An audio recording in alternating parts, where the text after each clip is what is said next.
안녕하세요. 전공수학 김동희입니다. 오늘은 좀 재밌는 현대 대수 문제를 한번 풀어보도록 하겠습니다. 자, 군 G의 원소 AB가 이런 조건을 만족을 하고 있는데 B가 항등원이 아닌데 B의 위수를 구하라 이렇게 돼 있네요. 그쵸? 우리가 이 위수에 대해서 조금 알아보도록 하겠습니다. 그래서 위수의 정의를 한번 살펴보면은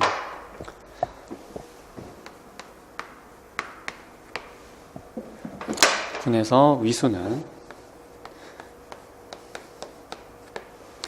자, 우리가 이렇게 표시를 하기로 합시다. OA를 이것을 A의 위수라고 얘기를 한번 해볼게요. 자, 그러면은 R이 OA다 라고 하는 것은 어떤 의미를 가지느냐? 이것은 다음과 같은 의미를 가지고 있습니다. 첫 번째, 일단은 만약에 A를 내가 T제곱을 해서 항등원이 나왔어요. 그러면 무조건 이 T는 R의 배수가 돼야 됩니다. 그리고 T가 R의 배수가 되면은 당연히 그 A의 T제곱도 2가 됩니다. 이런 성질을 가지고 있고요. 그리고 R은 이제 당연히 자연수고요.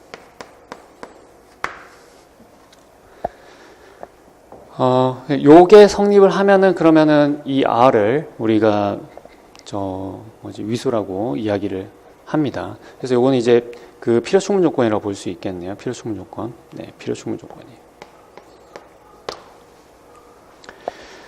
그리고 요거는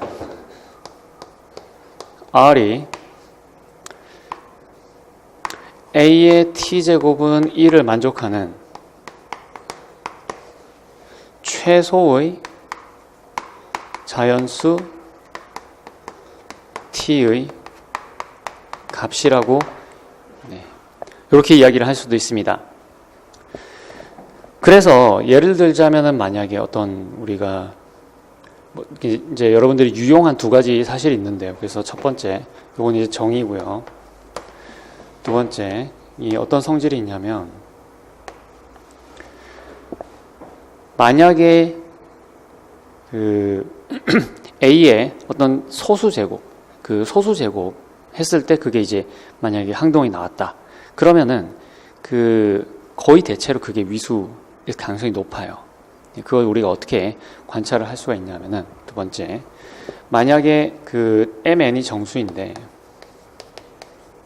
MN이 정수일 때 A의 M제곱도 A의 N제곱도 요게 만약에 항등원이 나왔다. 이런 상황을 한번 생각을 해보겠습니다. 그러면 여러분들이 MN의 최대 공약수 있겠죠? 최대 공약수.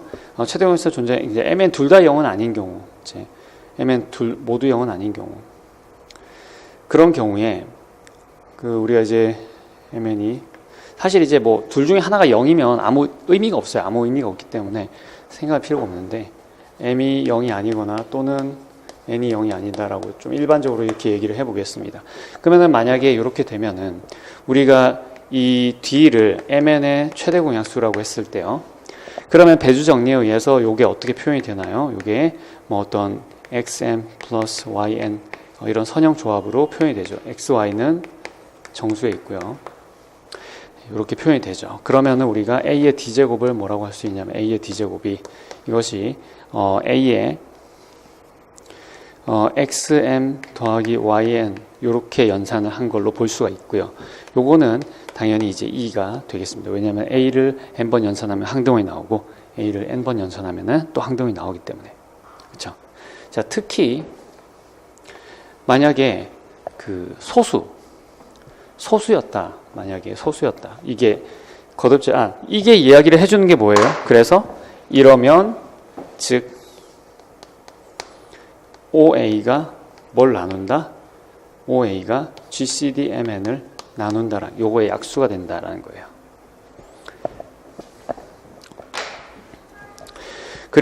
그래서 만약에 P가 소수라고 해봅시다. 소수.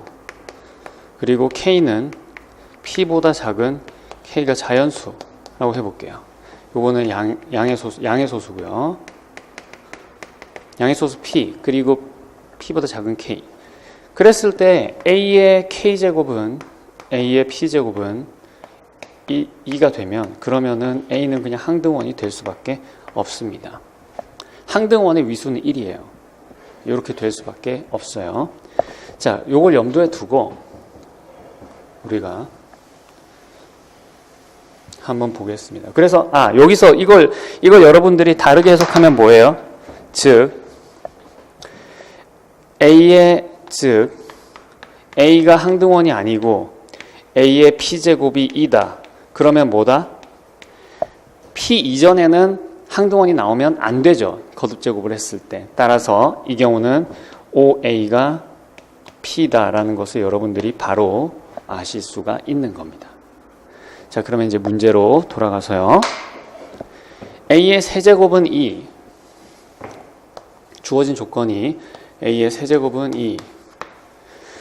그리고 A, B, A 인버스는 B제곱. 이렇게 주어져 있습니다. 지금 G의 원소 AB가 이런 성질을 만족한다라고 했기 때문에 AB가 같은지 다른지도 모르고 둘 중 하나가 항등원인지도 모르죠. 그렇지만 B가 항등원이 아니라고 했어요. B는 항등원이 아니다. 그러면은 B의 위수가 얼마냐 이렇게 물어보고 있습니다. 자, 우리가 먼저 A가 어떤 원소인지 그걸 먼저 살펴보도록 하겠습니다. A 세제곱이 2라고 되어 있는데요. 그쵸? 자, A가 항등원일 수 있을까요? A가 항등원이면 이식이 만족하는데, 그쵸? 자, A가 항등원이다 라고 가정을 하게 되면은, 이렇게 가정을 하게 되면은, 이 식에서 어떤 결과가 나오나요? B가 B제곱이 되는 거죠. 그러면은 B를 하나 약분해주고 나면, 따라서 B가 2가 되는데, 이것은 모순입니다. 그쵸? 따라서 A는 항등원이 아니고요. 그리고 3은 소수죠. 3이 소수이므로 따라서 A의 위수는 3이다 라는 것을 여러분들이 알 수가 있습니다. 자, 그런데 문제에서 물어본 건 A의 위수가 아니라 B의 위수죠. 그래서 B의 위수를 확인을 하기 위해서 우리가 이제 B의 거듭제곱에 대한 정보를 얻어야 되는데요. 지금 AB, A 인버스가 요게 B제곱이에요. 요걸 가지고 우리가 A의 거듭제곱에 대한 정보를 어떻게 얻을 수 있느냐 그 부분을 한번 생각을 해보도록 하겠습니다. 요건 이제 제가 이 기출동영 강의에서도 설명하는 부분인데 요게 있을 때 우리가 A의 거듭제곱을 사용하려면은 요렇게 붙여줘야 됩니다. A제곱, A-2제곱. 자, 요걸 한번 계산을 해보죠. 자, 얘는 A에다가 A, B, A, 인버스, A, 인버스예요. 자, 그런데 A, B, A 인버스는 뭐예요? B제곱이죠. 그러니까 이것이 A, B 제곱, A 인버스가 됩니다. 근데 이거는 우리가 또 어떻게 쓸 수 있냐면 요거를 중간에 A, A 인버스를 많이 끼워 넣어서 A, B, A 인버스, A, B, A 인버스 이렇게 쓸 수 있고요. 요 각각이 B제곱, B제곱이죠. 그러니까 이거는 B 4제곱이 되게 되겠습니다. 이해 가시죠? 자, 그 다음 우리가 A 세제곱에 B, A 마이너스 세제곱을 한번 보겠습니다. 자, 이걸 보게 되면 여러분들이 이 식을 이제 활용을 해서 이것이 뭐라는 거 알 수 있어요. A의 B의 4제곱에 A 마이너스 1제곱이라는 걸 알 수가 있죠. 자, 그런데 이것은 A 또다시 B A 인버스 A B A 인버스 A B A 인버스 A B A 인버스와 같이 나타낼 수가 있습니다. 자, 그래서 이것이 지금 이 각각이 지금 B제곱, B제곱, B제곱, B제곱이죠. B제곱이 4개 있으니까 B의 8제곱이 되겠습니다. 그렇죠?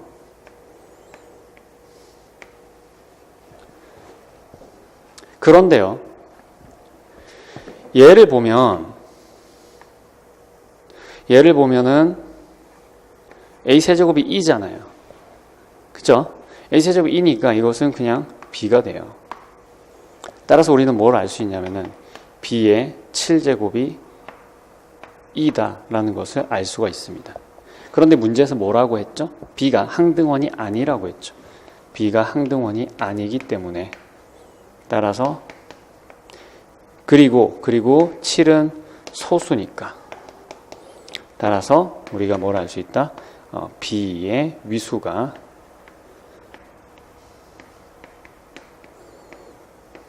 7이다 하는 것을 알 수가 있습니다.